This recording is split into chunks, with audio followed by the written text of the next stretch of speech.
لبيك اللهم لبيك لبيك لا شريك لك لبيك إن الحمد والنعمة لك والملك لا شريك لك. لبيك اللهم لبيك لبيك لا شريك لك لبيك إن الحمد والنعمة لك والملك لا شريك لك. لبيك اللهم لبيك لبيك لا شريك لك لبيك إن الحمد والنعمة لك والملك لا شريك لك.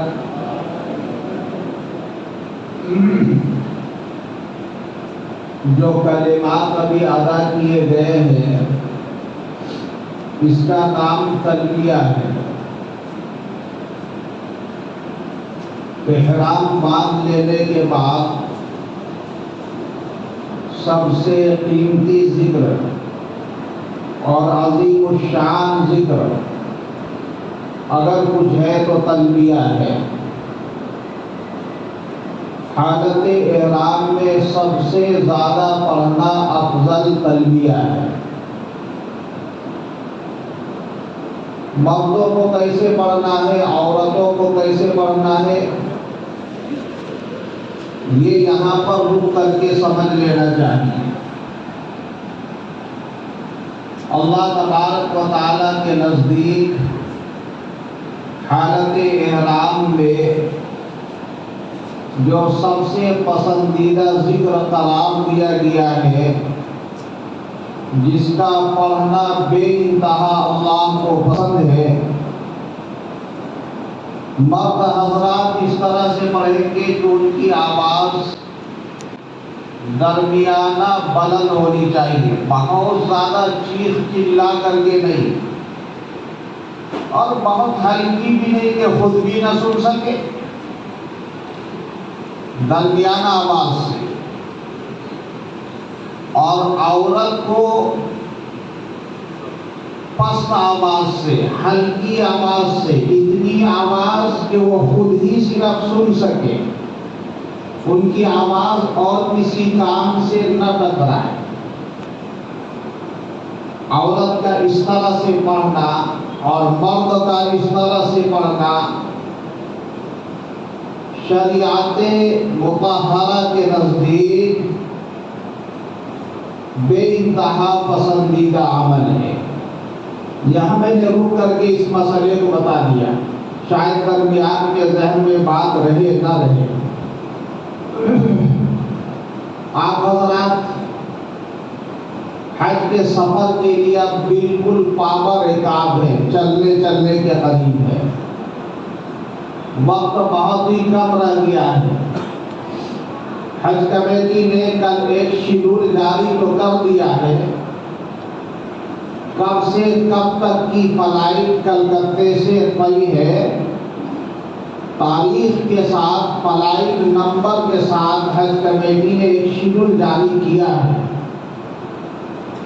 تفصیلی شیڈول ہے کیا ابھی جاری نہیں ہوئی ہے، وہ انشاءاللہ ایک دو دن کے اندر اس کی ساری تفصیلات بھی آ جائیں گی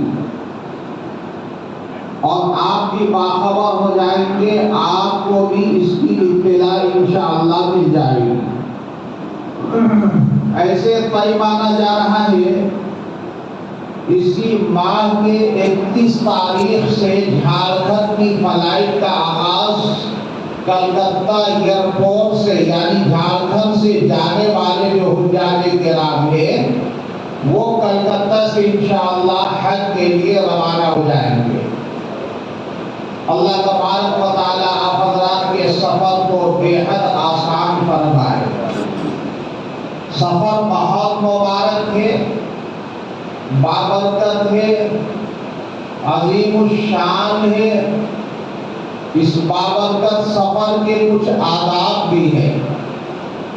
ہم ہمیشہ ہر جگہ اپنے حجاج کرام سے چند گزارشات کرتے ہیں۔ حج کے لیے آپ نے جہاں رقم صرف کی ہے اور بڑی رقم لگائی ہے، وہاں آپ کی بے پناہ محنتوں کا بھی دخل ہے اور دخل رہے گا انشاءاللہ۔ ایسے موقع پر اس سفر کے جو آداب ہیں ان آداب کے ماتحت آپ حضرات سفر کریں۔ سفر کے آداب کیسے کیا ہے؟ سفر کے آداب کیسے ہے؟ ریا سے، نام و نمود سے، دکھلاوا سے، شہرت سے، پرچار سے آدمی اپنے سفر کی حفاظت کرے۔ اب زمانہ دوسرا ہے، اب زمانہ ہے حج کے لیے جا رہے ہیں تو اب باضابطہ اس کی تشہیر ہوتی ہے، اس کا اعلان لگتا ہے، لوگوں کو جمع کیا جاتا ہے، اجتماعی ماحول قائم کیا جاتا ہے۔ خود سے ہو جائے کوئی مسئلہ نہیں، جاتے وقت شدہ چلتے چلاتے رفتہ رفتہ خبر پہنچاتے محلے کے لوگ، اطراف و نواح کے لوگ آگے، بہت اچھی بات ہے، لیکن اس کے لیے بلانا کہ ہم حج کے لیے جا رہے ہیں آپ، اچھی بات نہیں، ایسا نہیں کرنا چاہیے۔ ریا سے، نمود سے، دکھلاوے سے، شہرت سے، چرچے سے، پرچار سے اپنے سفر کی حفاظت کی۔ بہت ہی قیمتی سفر ہے۔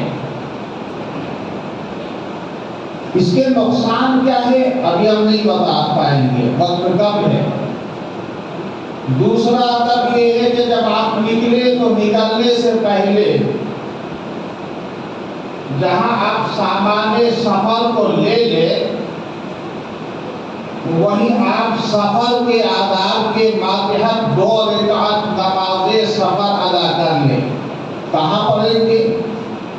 بہت سارے لوگ مسجد محلے کی پہنچ جاتے ہیں، وہاں 2 رکعت نماز سفر پڑھتے ہیں اور پھر پڑھ سکتے ہیں، کوئی مسئلہ نہیں، لیکن افضل یہ ہے، بہتر یہ ہے کہ اپنے گھر میں 2 رکعت نماز ادا کریں۔ 2 رکعت نماز سفر آپ نے پڑھ لی، پڑھنا کیسے؟ عام نمازوں کی طرح، کوئی صورت مخصوص نہیں، متعین نہیں ہے، فلاں صورت ہی پڑھیں گے تو نماز ہوگی اور فلاں صورت ہی پڑھیں گے تو یہ نماز ہوگی، ایسا مسئلہ نہیں، بہتر بتایا گیا ہے۔ پہلی رکعت میں سورہ فاتحہ کے بعد قل یا ایھا الکافرون اور دوسری رکعت میں سورہ فاتحہ کے بعد سورہ اخلاص یعنی قل ھو اللہ شریف پڑھے، نماز مکمل کر لے، یہ بہتر بتایا گیا۔ اور کوئی بھی صورت پڑھ سکتے ہیں اور 2 رکعت نماز سفر پڑھ کر کے دعا وغیرہ سے فارغ ہو کر کے گھر والوں سے، دوست احباب سے مل ملا کر کے دعا دے کر کے، دعا لے کر کے آپ سفر کے لیے نکل جائیے، گاڑی پر بیٹھیے اور آپ کو جانا ہے انشاء کل تک کا۔ جو حج کمیٹی کا شیڈول آئے گا 2 روز پہلے بلائے گا، وقت پر پہنچیے۔ عام طور پر حج کمیٹی مقام پرواز، جہاں سے پرواز ہونا ہے، جہاں سے آپ کی فلائٹ ہے، جہاں سے آپ کی روانگی ہے، جہاں سے آپ کا جانا طے ہے، عام طور پر حج کمیٹی 2 روز قبل تمام حاجیوں کو وہاں طلب کرتی ہے۔ آپ پہنچ جائیں، وہاں شاندار پنڈال، رہائش کا سارا انتظام اس اسٹیٹ کے حج کمیٹی کے ماتحت حجاج کرام کے لیے لگا رہتا ہے۔ آپ وہاں قیام فرمائیں گے، ہوٹل میں بھی رک سکتے ہیں، لیکن ہم اپنے حاجیوں کو یہاں بھی رک کر کے جاتے ہیں، ہوٹل میں نہ رکے، جہاں قیام کا انتظام ہے آپ وہاں قیام فرمائیں۔ حج کے ماحول میں آپ رہیں گے، حج کے ماحول میں رہنے سے اس کے فائدے کچھ اور ہیں. آپ وہاں قیام فرمائیں، وہاں کی ساری کارروائی ہوگی. کارروائی کیا ہونی ہے؟ پاسپورٹ آپ سے لے لیا گیا ہے، آپ کا پاسپورٹ، آپ کا ٹکٹ، آپ کا ویزا، یہ سب کا سب حج کمیٹی آپ کو دستیاب کرائے گی، آپ کو دے گی. لیکن دینے سے پہلے آپ نے جو حج کمیٹی کے اکاؤنٹ میں حج کمیٹی کی ہدایت کے مطابق رقم جمع کیا ہے، وہ سارا کا سارا ڈیٹیلز پیپر یعنی پے سلپ آپ کو وہاں جمع کرنا ہے. اور رک کر کے اس کو اور واضح کر دیتے، 4 آدمی کا گروپ ہے، 3 آدمی کا گروپ ہے، 2 آدمی کا گروپ ہے، 4 آدمی کا ہے تو چاروں کا پیپر ایک ساتھ، چاروں کا پین سلپ ایک ساتھ لگا کر کے آپ کاؤنٹر پر دیں گے تو انشاءاللہ آپ کا کام آسانی کے ساتھ ہو جائے گا. اور حج کمیٹی چاروں کا پاسپورٹ ہے، ٹکٹ ہے، ویزا ہے، آپ کے حوالے کرے گی. آپ لیجیے، دیکھیے، سمجھیے، بیگ میں رکھیے اور پھر اس کے بعد اپنی قیام گاہ پر تشریف لائیے، ڈھنگ سے سامان کے ساتھ اسے رکھ دائیں. آپ حضرات کی روانگی انسان کلکتہ ایئرپورٹ سے جو ہونا طے ہے وہ مدینہ منورہ کے لیے ہے. کلکتہ سے ڈائریکٹ آپ کی فلائٹ مدینہ ایئرپورٹ کے لیے طے ہے انشاءاللہ. آپ تشریف لے جائیں گے کہاں؟ آقا نامدار فخر دو عالم محمد رسول اللہ صلی اللہ علیہ وسلم کے مبارک شہر میں. اندازہ لگائیے کتنا مبارک شہر پر آپ کا قدم پہنچنے والا ہے. بڑے آداب علماء کرام نے بیان فرمائے اور اس سفر کے لیے علماء کرام کی عجیب و غریب قربانیاں ہیں اور عجیب و غریب جذبات ہیں اور عجیب و غریب خیالات ہیں. جانے سے پہلے غسل کر لیجیے اور پھر اس کے بعد غسل کرنے کے انتظام نہ ہو تو آپ کیا کریں گے؟ وضو کر لیں گے، بہتر کپڑا پہنیے، خوشبو لگائیے، حجامت نہیں بنائی ہے تو حجامت بنا لیجیے، بال سنوار لیجیے اور اس کے بعد اب آپ کی کارروائی شروع ہوگی. سارا کسٹم کی کارروائی بنگال حج کمیٹی اپنی نگرانی میں حج ہاؤس ہی میں کروا لیتی ہے. کسٹم کی ساری کارروائی آپ کی حج ہاؤس بنگال کے اندر ہو جائے گی انشاءاللہ. پھر وہاں سے آپ جائیں گے کہاں؟ ایئرپورٹ. ان کی نگرانی میں آپ ایئرپورٹ جائیں گے، ایئرپورٹ پہنچیں گے، آپ کی فلائٹ ہوگی، آپ ہوں گے، سفر کے لیے جائیں گے. اب اس سفر میں آپ کو کیا کرنا چاہیے؟ بہتر ہے، افضل ہے، سب سے بہتر ہے حالت وضو میں ہمیشہ آپ رہنے کا اہتمام کیجیے. پھر اس کے بعد درود پاک پڑھنے کا اہتمام اور انتظام کیجیے. کثرت کے ساتھ درود پاک پڑھیے، جتنا زیادہ سے زیادہ ہو سکے. فلائٹ پر، سیٹ پر، چلتے پھرتے، اٹھتے بیٹھتے، بستر پر جاتے، آنے جانے میں ہر موقع پر درود پاک پڑھیے. بڑے فضائل اس کے اس وقت فضیلت بیان کرنے کا موقع نہیں. حضور اکرم سرور کائنات محمد رسول اللہ صلی اللہ علیہ وسلم کے مبارک شہر کے لیے اب آپ کا ایک ایک قدم آگے بڑھ رہا ہے.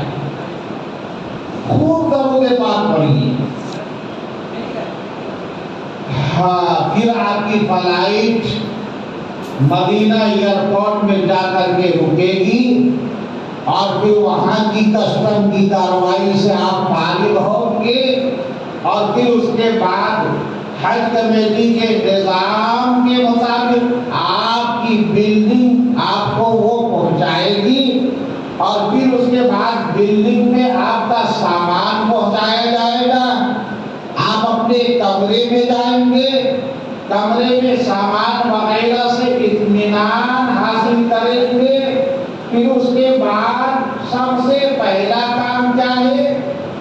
طبیعت کے اندر اگر نشاط ہے, طبیعت کے اندر اگر آپ کی فرحت ہے, طبیعت میں اگر خوشی ہے, سب سے پہلا کام کیا ہے؟ آپ غسل کر لیجئے یا وضو کر لیجئے, بہتر کپڑا پہن لیجئے, خوشبو لگائیے, اب جائیے کہاں؟ مسجد نبوی شریف کے طرف. مسجد نبوی شریف, ہاں, سرور کائنات علیہ الصلوۃ والسلام کا وہاں مبارک روضہ ہے.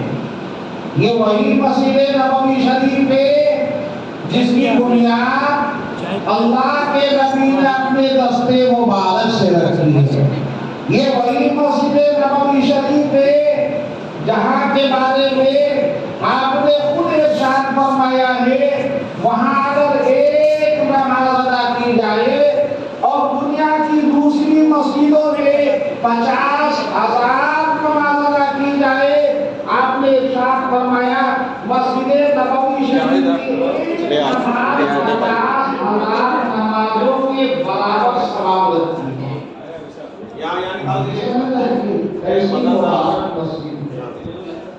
اسی کے آگے کے حصے میں آپ کا روضہ پاک ہے, آپ کا گنبد شریف ہے, آپ کی قیام گاہ ہے, آپ کا قبر مبارک ہے, آپ کی آرام گاہ ہے. آپ وہاں بھی جائیں, ادب کا تقاضا ہے باادب رہ کر کے احتیاط کے ساتھ زبان درازی نہ ہو, کوئی بے ادبی اور گستاخی نہ ہو, بلکہ بہت احترام کے ساتھ آپ مسجد نبوی شریف کی طرف جائیں. وہاں پہنچے, مسجد نبوی شریف جائیں گے, کافی وقت میں بتایا گیا ہے, بہتر ہے سب سے پہلے دایاں پاؤں اندر رکھیے اور دعا کریں, بسم اللہ والصلاۃ والسلام علی رسول اللہ, اللہم افتح لی ابواب رحمتک واغفر لی ذنوبی. یہ دعا پڑھیے, یاد ہے تو موت دے کر, یاد اگر نہیں ہے کوئی مسئلہ نہیں, آپ دایاں پاؤں سب سے پہلے اندر رکھیے, اندر جائیے. نماز کا وقت اگر ہے, نماز کا وقت ہونے کا کیا مطلب؟ مکروہ وقت نہیں ہے. مکروہ وقت کیا ہے؟ سورج کے نکلنے کا وقت, زوال کا وقت, غروب کا وقت, ڈوبنے کا وقت. اگر یہ وقت نہیں ہے, بہتر ہے داخل ہونے کے بعد سب سے پہلے 2 رکعت نماز تحیۃ المسجد ادا فرمائیں. 2 رکعت نماز شکرانہ ادا کیجیے, اپنی قسمت پر ناز کیجیے. مسجد نبوی شریف کے اندر اللہ رب الجلال والاکرام نے آپ حضرات کو کتنی تمناؤں کے بعد پہنچایا وہ اللہ ہی جانتا ہے. 2 رکعت نماز ادا کیجیے, نماز ادا کرنے کے بعد دعا کیجیے. دعا کرنے کے بعد اب پہلا کام کیا ہے؟ پہلا کام ہے صلاۃ و سلام پیش کرنا. صلاۃ و سلام پیش کہاں سے کریں گے؟ علماء بیان کرواتے ہیں جہاں سے محمد شریف نظر آ جائے کہیں سے بھی پیش کر سکتے ہیں, لیکن ادب کا تقاضا کیا ہے؟ باضابطہ کا ایک راستہ بنا ہوا ہے, باب جبریل اس کا نام ہے, جس دروازے کا وہاں سے آپ داخل ہوتے وہ آگے کے حصے سے ہے.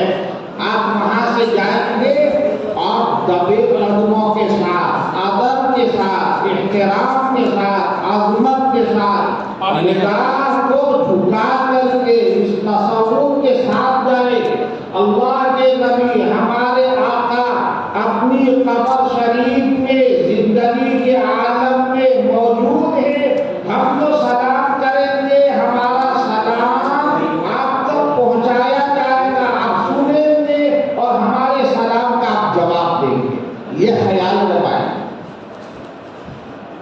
ہاں کتنا مبارک سلام ہوگا بھلا بتائیے آپ۔ عالم صاحب سے ملاقات کر لیتے، مصافحہ کر لیتا، آدمی ہو جاتا ہے۔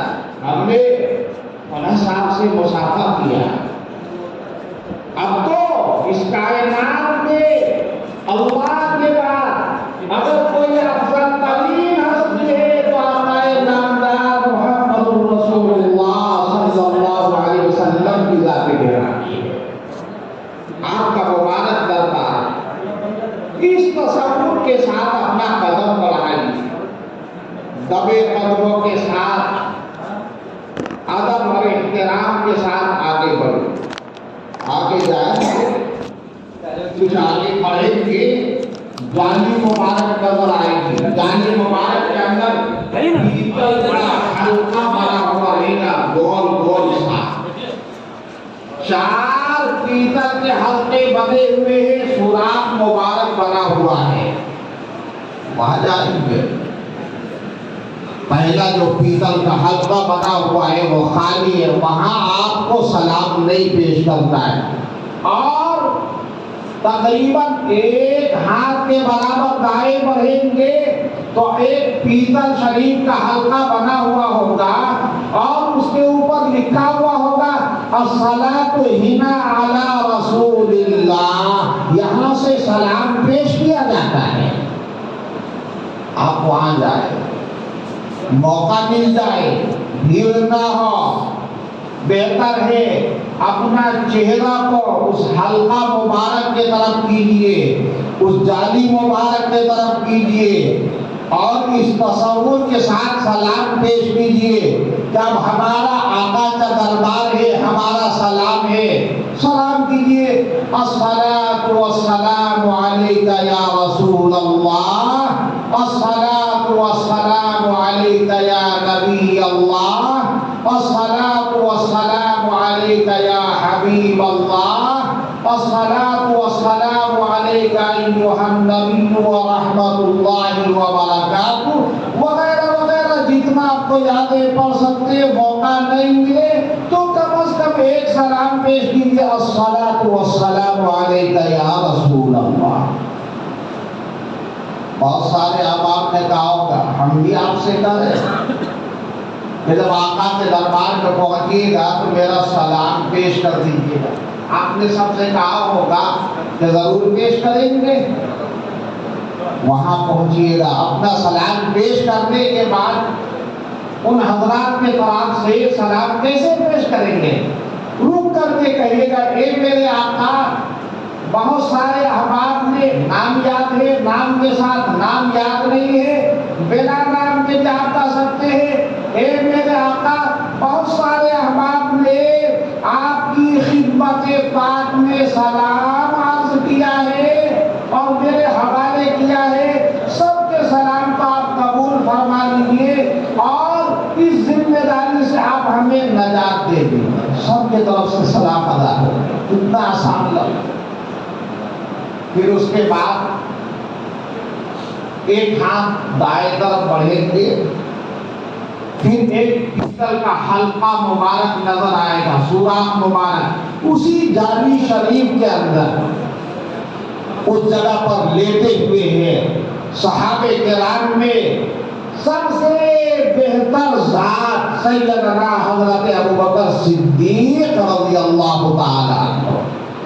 وہاں تشریف لے جائیں گے، وہاں جانے کے بعد سلام پیش کریں گے، السلام علیکہ یا ابا بکر الصدیق، السلام علیکہ یا خلیفۃ رسول اللہ فی الغار ابا بکر الصدیق، وغیرہ وغیرہ جو یاد ہو آپ کو۔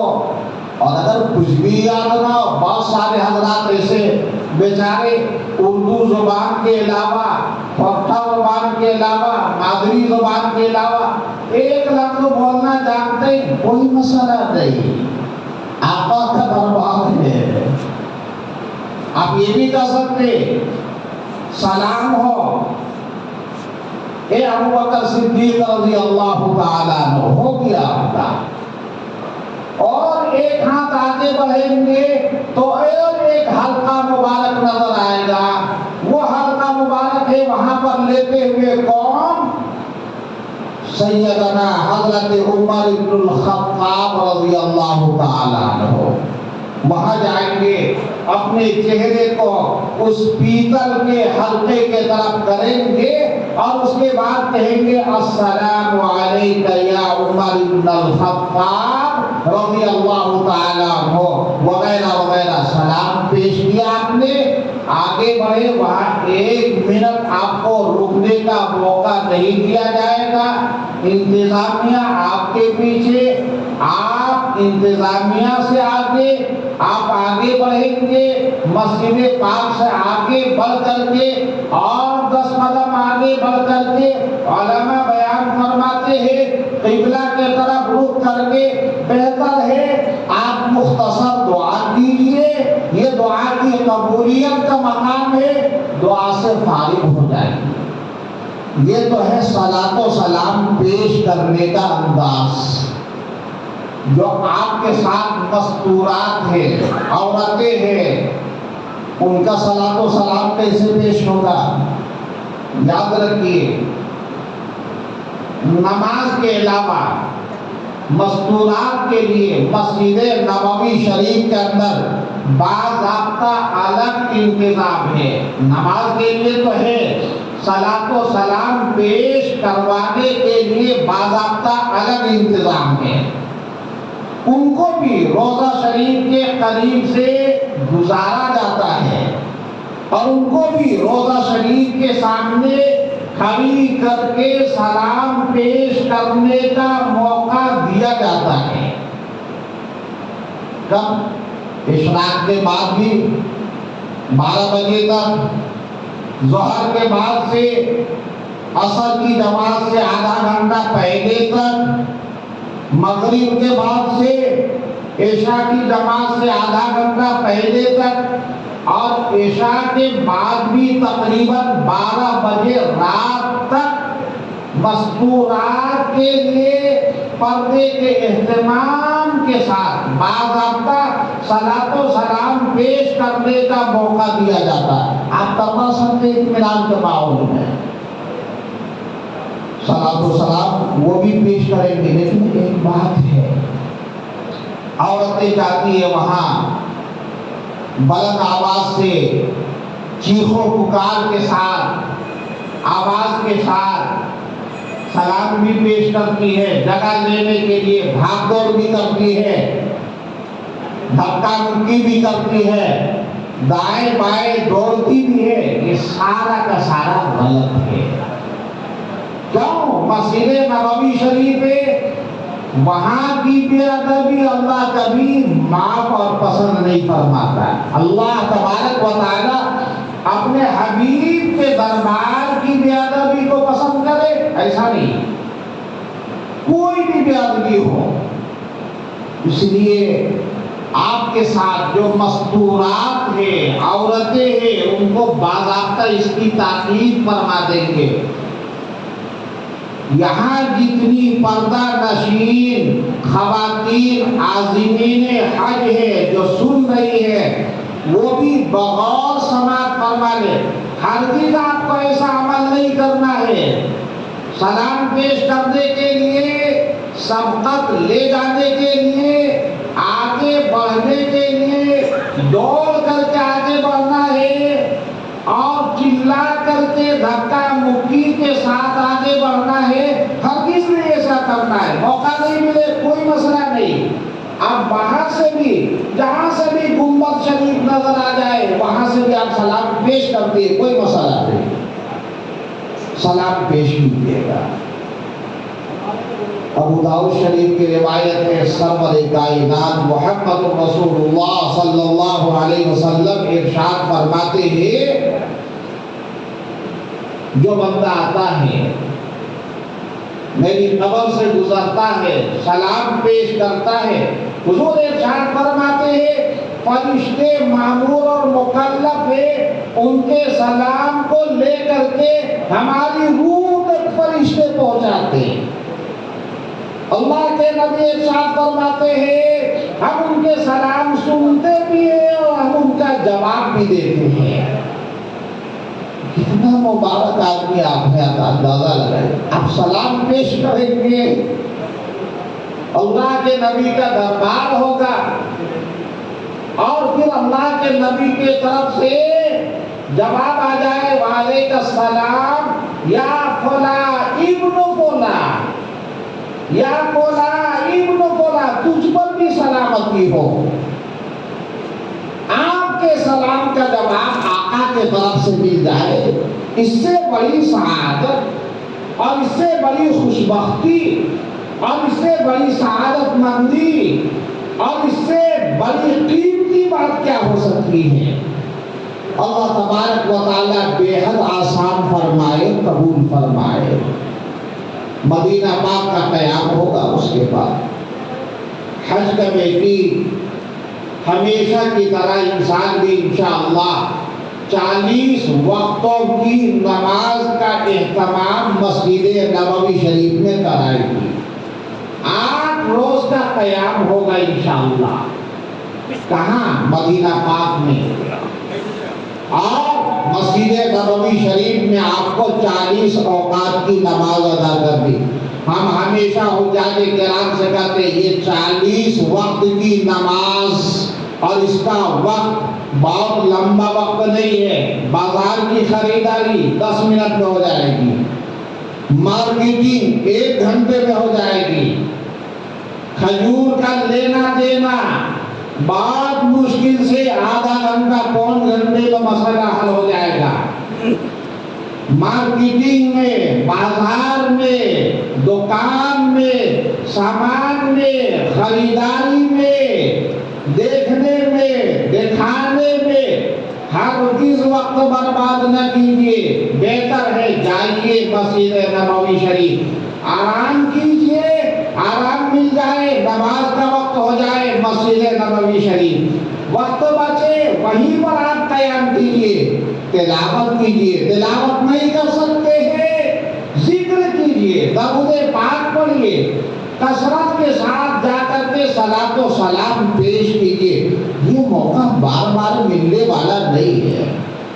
بار بار نہیں ملنے والا ہے اس لیے جتنا وقت آپ کو مل رہا ہے اس قیمتی وقت کو بازار میں دکان میں سامان میں خریداری میں ہرگز مت لگائیے آپ اپنا قیمتی وقت کو کہاں لگائیے مسجد نبوی شریف اور کیسے جماعت کے ساتھ نماز کے اہتمام میں سب سے اہم ترین عمل مسجد نبوی شریف کے اندر جماعت کے ساتھ نماز کا اہتمام یاد رکھیے آپ سب سے بڑا عمل ہے قیام گاہ میں رہیے نماز کا وقت ہو جائے آدھا گھنٹہ پون گھنٹہ پہلے آپ جائیے بہت سارے ہمارے حاجی صاحبان جاتے ہیں بعد میں اور اس کے بعد اندر جگہ بھی رہتی ہے اور باہر ہی جگہ لے کر کے بیٹھ جاتے ہیں تھک ہار کر کے پتہ نہیں اندر کیا پوزیشن ہے نہیں حالانکہ اندر بہت ساری جگہ ہے کوشش کیجیے آپ اندر نماز پڑھیے کوئی بھی نماز اندر سے باہر آپ کی نہ ہو یہ اہتمام کے ساتھ ادا کرنے کی نیت کے ساتھ آپ جائیں گے تو انشاءاللہ تکبیر اولیٰ کے ساتھ آپ کی نماز ہو آپ کو پتا ہے نمازوں کی فضیلت کیا ہے حضور اکرم سرور کائنات محمد رسول اللہ صلی اللہ علیہ وسلم نے ارشاد فرمایا مسجد نبوی شریف کے قیام کے دوران جو شخص مسجد نبوی شریف میں مدینہ پاک کے قیام کے دوران 40 وقتوں کی نمازوں کا اہتمام جماعت کے کے ساتھ کرے گا۔ حضور ارشاد فرماتے ہیں اللہ تبارک و تعالیٰ کی طرف سے 3 چیزوں سے نجات کا پروانہ اس کے لیے لکھ دیا جاتا ہے۔ 3 چیزوں سے نجات کا پروانہ۔ پہلی چیز کیا ہے؟ اللہ تبارک و تعالیٰ جہنم سے حفاظت کا پروانہ لکھ دیتا ہے۔ کتنا بڑا پروانہ ہے اور کتنا بڑا اعلان ہے، آپ اللہ سے لگائیے۔ دوسری چیز کیا ہے؟ دوسری چیز ہے حضور ارشاد فرماتے ہیں رب ذوالجلال والاکرام اپنے عذاب سے نجات کا پروانہ اللہ تبارک و تعالیٰ لکھ دیتا ہے۔ عذاب کے اندر اس بندے کو مبتلا نہیں کرے گا۔ اللہ کا عذاب کہاں؟ مرنے کے بعد ہی آتا ہے صرف؟ نہیں، دنیا میں بھی آتا ہے، زندگی کے عالم میں بھی ہوتا ہے، گھر میں بھی ہوتا ہے، دکان میں بھی ہوتا ہے، باہر بھی ہوتا ہے۔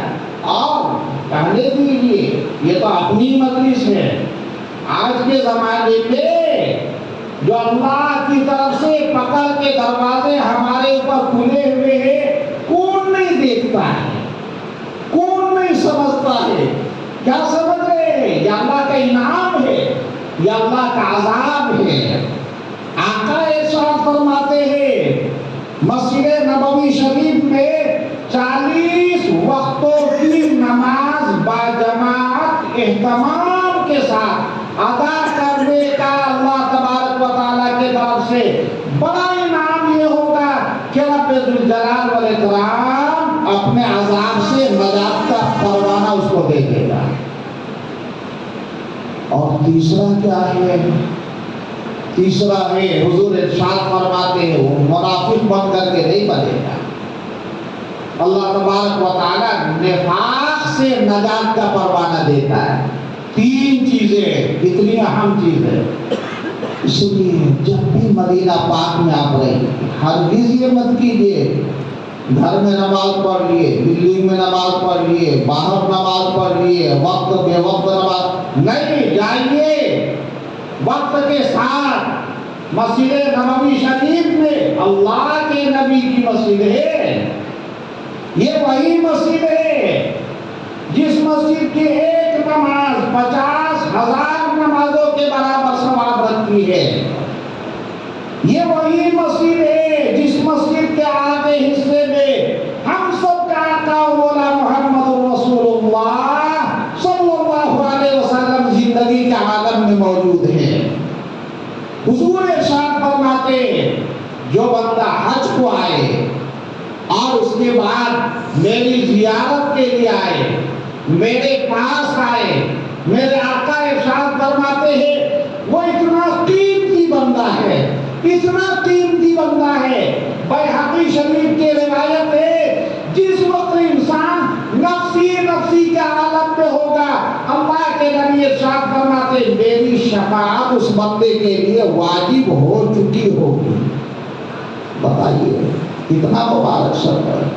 حضور ارشاد فرماتے ہیں قیامت کے میدان میں انسان نفسی نفسی کے دور سے گزرے گا، پریشان حال رہے گا۔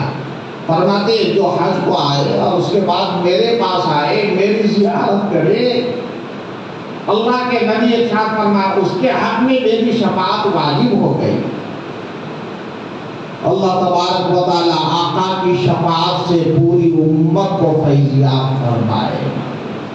میرے بھائیوں، میرے بزرگوں، یہاں پر رک کر کے ایک مسئلہ بیان کر کے ہم اپنی بات کو جلدی جلدی آگے بڑھائیں گے۔ میں نے شروع میں عرض کیا تھا مدینہ منورہ کا سفر بہت قیمتی سفر ہے۔ مدینہ منورہ کا قیام اور وہاں کا رکنا بہت مبارک قیام ہے، بہت مبارک رکنا ہے۔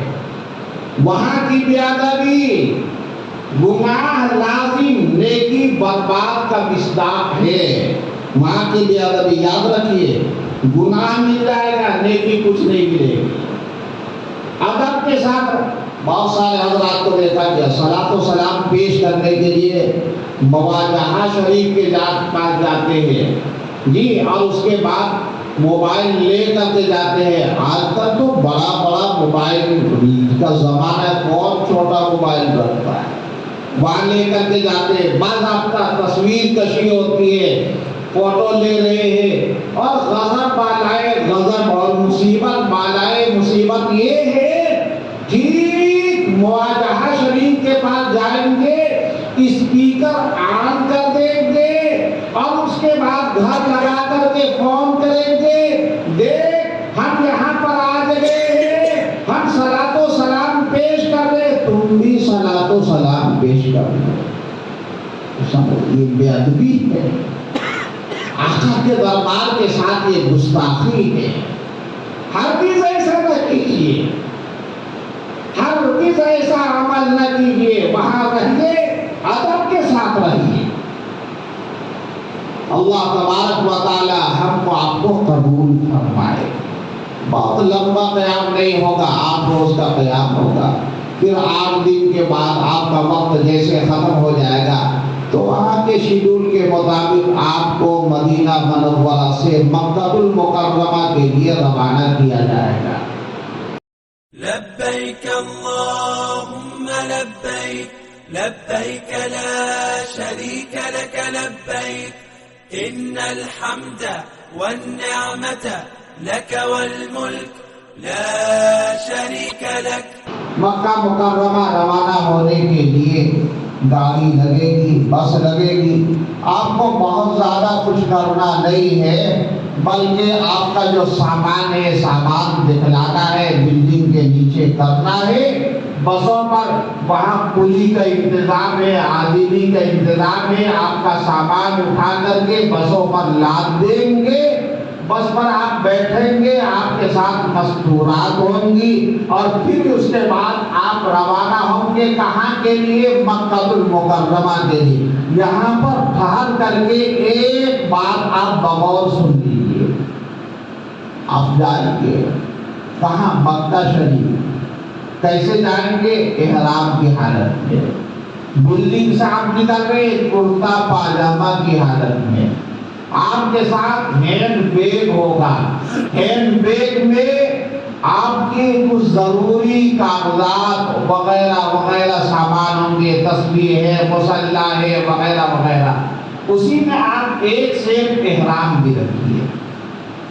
بہت مشکل سے آدھے گھنٹے کا سفر ہوگا جی, کہ ایک مقام ہے جس مقام کا نام ہے ذوالحلیفہ.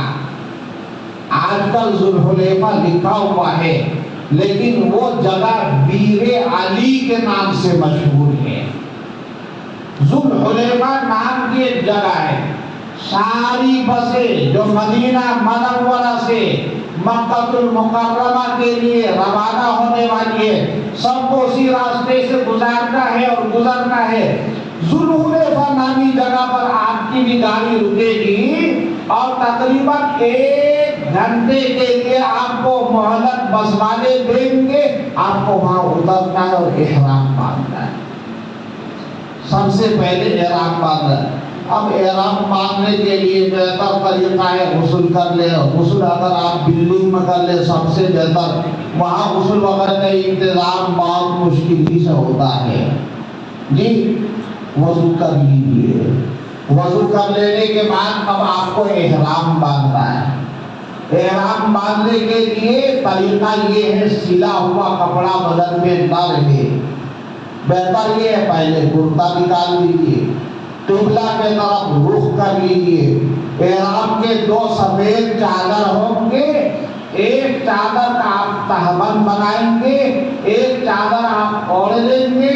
سب سے پہلے آپ تہبند اور لنگی بنائیے جی. قبلہ کے طرف رخ کیجیے, دونوں پیر کو کھول کر کے قبلہ کے طرف رخ کر کے کھڑے ہو جائیے. پھر اس کے بعد آپ لنگی بنائیے ایک احرام کے کپڑے سے, اور تہبند باندھیے, اور مضبوطی کے ساتھ باندھ کر کے کمر پر کمر بند لگا دیجیے. یہ آپ کا تہبند تیار ہو گیا. پاجامہ نکال دیجیے, جانگیا ہے وہ بھی نکال دیجیے, انڈر ویئر ہے وہ بھی نکال دیجیے. سلا ہوا کوئی کپڑا بدن پر نہیں رہے گا. پھر اس کے بعد گنجی نکالیے، احرام کی جو دوسری چادر ہے وہ اوڑھ لیجیے، سر کو ڈھانپ لیجیے، کرتا ہے، گنجی ہے، پاجامہ ہے، انڈرویئر ہے، موڑ کر کے پھر آپ اپنے ہینڈ بیگ میں ڈال لیجیے، ہینڈ بیگ میں ڈال کر کے مسجد ہے ذوالحلیفہ میں، بہت عالی شان مسجد، وہاں اندر جائیے، سر کو ڈھانپ لیجیے، پھر 2 رکعت نماز احرام پڑھیے۔ آپ کے ساتھ اگر مستورات ہیں تو ان کو بھی احرام باندھنا ہے، ان کا احرام کیا ہے؟ عام طور پر ہم لوگ سمجھتے ہیں مستورات کے احرام کے لیے چوٹی کو لپیٹ کر کے سفید کپڑے میں دائیں بائیں کر دیا جاتا ہے، تو اس سفید کپڑے کو عورتیں احرام سمجھتی، یاد رکھیے وہ ان کا احرام نہیں، ان کا احرام کیا ہے؟ وہی شلوار، وہی جمپر، وہی کرتا، وہی پاجامہ، وہی ہے اس کا سب کچھ، وہی دوپٹہ، کپڑا وہی ہے، صرف نیت ہے۔ ہاں فرق ہے، حالت احرام میں عورت کا چہرہ کھلا رہے، کھلا رہنے کا کیا مطلب؟ بے پردہ ہو جائے نہیں، بلکہ جن کے ساتھ مستورات ہیں، یاد رکھیے بے پردگی کے ساتھ 100 حج کیجئے، سنت اور پردے کے ساتھ 1 حج کیجئے، آپ کا 1 حج 100 حج پر بھاری ہو جائے گا۔ یہ آپ لکھ کر کے جائیے۔ گناہ کے ساتھ اگر کوئی حج کیا آپ نے، حج ہوگا کہ نہیں ہوگا؟ ہم نہیں کہتے، بے پردگی گناہ ہے۔ جن کے ساتھ مستورات ہے، آپ کتنے لاکھ روپے لگا رہے ہیں؟ ابھی حج صاحب بتا رہے تھے اتنے پیسے بڑھ گئے اور اتنے پیسے، بلا شبہ کافی پیسے ہمارے حجاج کرام سے لیے جا رہے ہیں، اور جن کے ساتھ مستورات ہے کتنے پیسے ایک حج پر خرچ ہو رہا ہے۔ حج کیجئے سنت کے مطابق، پھر نفع دیکھیے۔ یہ حج کیا ہے؟ زندگی کا انقلاب ہے۔ ایسا حج کرتے آئیے آپ کی زندگی کے اندر ایسا انقلاب برپا ہو جائے، جو دیکھے اس کو ہدایت مل جائے۔ یہ حاجی صاحب کی آنکھ ہے، یہ حاجی صاحب کی زبان ہے، یہ حاجی صاحب کا ہاتھ ہے، یہ حاجی صاحب کا قدم ہے، یہ حاجی صاحب کا عمل ہے۔ ایک ایک نقل و حرکت دوسرے کے لیے مثال اور نمونہ بن جائے۔ حج اس کا نام، حج اس کا نام۔ اب کرتے کیا ہے، بہت افسوس کے ساتھ کچھ کہنا پڑتا ہے، لیکن ایسے موقع پر کہنا چاہیے، شاید کسی بندے کو کچھ اللہ تعالیٰ توفیق دے دیا ہمیں۔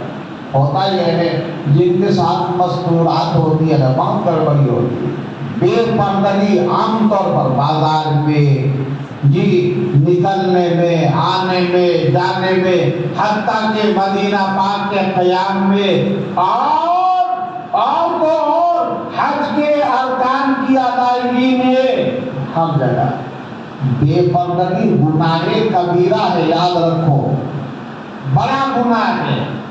علماء بیان فرماتے اس کے لیے طریقہ ہے، سر پر ہیٹ لگا لیجئے، اور چہرے کو ڈھانپنے کے لیے کرتے کے بعد جو کپڑا لگایا جاتا ہے آگے سے ڈال دیجئے، وہ کپڑا چہرے سے مس نہیں کرے گا، لگے گا نہیں۔ یہ عورتوں کا احرام، وہ بھی اس کے بعد 2 رکعت نماز احرام پڑھے گی، لیکن شرط ہے وہ پاکی کے زمانے میں رہے، اور اگر پاکی کے زمانے میں نہ رہے کوئی مسئلہ نہیں، وہ نیت کر لیا احرام کی حالت میں آ گئی، آپ کو 2 رکعت نماز احرام پڑھنا ہے، سر ڈھانپ کر کے، جی 2 رکعت نماز احرام اسی طرح سے پڑھیے۔ بہتر ہے سورہ فاتحہ کے بعد قل یا ایھا الکافرون، دوسری رکعت میں سورہ فاتحہ کے بعد قل هو اللہ شریف، یا اور کوئی سورت پڑھیے، اور 2 رکعت نماز احرام پڑھ لینے کے بعد سر سے کپڑا ہٹائیں گے، اور کپڑا ہٹانے کے بعد اب آپ نیت کیجئے کس کی؟ حج کی۔ حج کی کیسے نیت کریں گے؟ حج کی 3 قسمیں ہیں، یاد رکھیے۔ ایک حج ہے جس کا نام حج افراد، دوسرا حج ہے جس کا نام حج قران، تیسرا حج ہے جس کا نام حج تمتع۔ آپ یا اور انڈیا، بنگلہ دیش، پاکستان سے جو حجاج جاتے ہیں عام طور پر جو وہ حج کرتے ہیں وہ حج و تمتع ہے، اس میں سہولت زیادہ ہے۔ وہ کیسے ہوتا ہے؟ اب جو نیت کریں گے تو سب سے پہلے عمرہ کی نیت کریں گے، عمرہ کر لیں گے، پھر حج کا زمانہ آئے گا، احرام باندھ کر کے حج کی نیت کریں گے، اس کا نام حج تمتع ہے۔ عمرہ کی نیت کیجیے، سر سے کپڑا ہٹائیے، نیت کیجیے، اے اللہ میں عمرہ کی نیت کرتا ہوں، آپ اس کو میرے حق میں آسان فرما کر کے قبول فرما لیجیے۔ اور اس کے بعد 3 مرتبہ تلبیہ پڑھیے، لبیک اللہم لبیک، لبیک لا شریک لک لبیک، ان الحمد والنعمت لک والملک لا شریک لک۔ اے اللہ میں حاضر ہوں، اے اللہ میں حاضر ہوں، اے اللہ ساری تعریف آپ کی، ساری بڑائی آپ کی، ساری نعمت آپ کی، ساری کبریائی آپ کی۔ اے اللہ اتنی تعریف اور اتنا احسان اس ذرے ناتواں پر ہے اور اس گنہگار پر ہے کہ آپ نے انتخاب فرمایا اپنے گھر اور اپنے حبیب کے در کے لیے وغیرہ وغیرہ۔ یہ اللہ تبارک و تعالی اپنے بندوں سے کہلواتا ہے۔ ہاں احرام باندھ لیا، تلبیہ پڑھ لیا، تو اب آپ احرام کی حالت میں داخل ہو گئے۔ اب کچھ چیزیں ہیں جو آپ نہیں کر سکتے، مثال کے طور پر ناخن کاٹنا نہیں کاٹ سکتے، بال کاٹنا نہیں کاٹ سکتے، مونچھ کاٹنا نہیں کاٹ سکتے، حتیٰ کہ علماء بیان فرماتے ہیں سر بھی بلا وجہ نہیں کھجلا سکتے تاکہ سر کا بال نہ ٹوٹے، بدن بھی رگڑے نہ تاکہ بدن کے بال نہ ٹوٹے، بال نہیں کاٹ سکتے، سر لگے جی اسی طریقے سے خوشبو نہیں لگا سکتے وغیرہ وغیرہ۔ یہ ساری کی ساری پابندیاں احرام کی ہے۔ احرام باندھ لیا، ان پابندیوں میں آپ جکڑ گئے اور ان پابندیوں میں اب آپ آگے داخل ہو گئے۔ اب اس حال میں سب سے بہتر اللہ کو جو پسند ہے وہ تلبیہ ہے، تلبیہ پڑھیے، خوب پڑھیے۔ بس پر بیٹھیے تو تلبیہ، بس سے اتریے تو تلبیہ، سیڑھی پر چڑھیے تو تلبیہ، ملاقات کیجیے تو لبیک اللہم لبیک، جی اللہ کا گھر جائیے تو لبیک اللہم لبیک، بہت پسند ہے۔ حتیٰ کہ ایک روایت میں آتا ہے اللہ کے نبی ارشاد فرماتے احرام کی حالت میں جب حاجی تلبیہ پڑھتا ہے اور کہتا ہے لبیک اللہم لبیک، تو اس لبیک کی آواز جہاں تک جاتی ہے، چاہے وہ پتا ہو درخت کا یا وہ زمین کا ریزہ اور کنکر اور پتھر ہو، حضور ارشاد فرماتے ہیں وہ تمام کے تمام بے جان چیزیں بھی حاجی کے ساتھ تلبیہ پڑھنا شروع کر دیتی۔ اندازہ لگائیں کتنا مبارک عمل ہے۔ کثرت کے ساتھ تلبیہ پڑھیے، جی تلبیہ پڑھتے پڑھتے مدینہ منورہ سے مکہ المکرمہ کا سفر بائی روڈ تقریباً 6.5-7 گھنٹے کا ہوتا ہے۔ آپ مکہ المکرمہ تشریف لے جائیں گے، وہاں آپ کے نظام کے مطابق عزیزیہ میں آپ حضرات کا قیام ہوگا، آپ عزیزیہ میں قیام فرمائیں گے۔ آپ کی بس سب سے پہلے معلم کے دفتر پر جائے گی، وہاں گاڑی رکے گی، معلم کی کارروائی ہوگی، آپ کا پاسپورٹ وہاں پر جمع ہوگا، معلم کا جو کارڈ شناخت نامہ پہلے ملا ہے مزید اور کچھ دیا جائے گا، اور پھر اس کے بعد آپ کی گاڑی آپ کی بلڈنگ پہنچے گی، بلڈنگ پہنچیں گے اور بلڈنگ پہنچنے کے بعد آپ کا سامان آپ کا کمرہ پہنچایا جائے گا۔ کمرہ پہنچیے، احرام کی حالت میں ہے، بس سے آپ سفر کر کے 7 گھنٹے کا آپ مکہ المکرمہ پہنچے ہیں۔ قیام گاہ میں پیر پھیلائیے، کچھ کھا پی لیجیے، تھوڑا آرام کر کیجئے، نماز کا وقت ہو جائے، بلڈنگ کے نیچے نماز گاہ ہو گیا، نماز ادا کیجئے، سامنے مسجد بھی نظر آئے گی، مسجد جائیے، نماز پڑھیے۔ خیال صرف یہ رکھنا ہے احرام کی حالت میں آپ کا سر کھلا رہے، ڈھپا نہ رہے، اور اسی طریقے سے آپ کا تلوا اور آپ کا پیر کا اوپری حصہ بھی کھلا رہے، ڈھپا نہ رہے، اسی حالت میں رہنا ہے۔ اطمینان ہو لیے آپ، اطمینان ہو لینے کے بعد سب سے پہلا کام کیا کرنا ہے؟ عمرہ کا ارکان ادا کرنا ہے۔ لبيك اللهم لبيك لبيك لا شريك لك لبيك إن الحمد والنعمة لك والملك لا شريك لك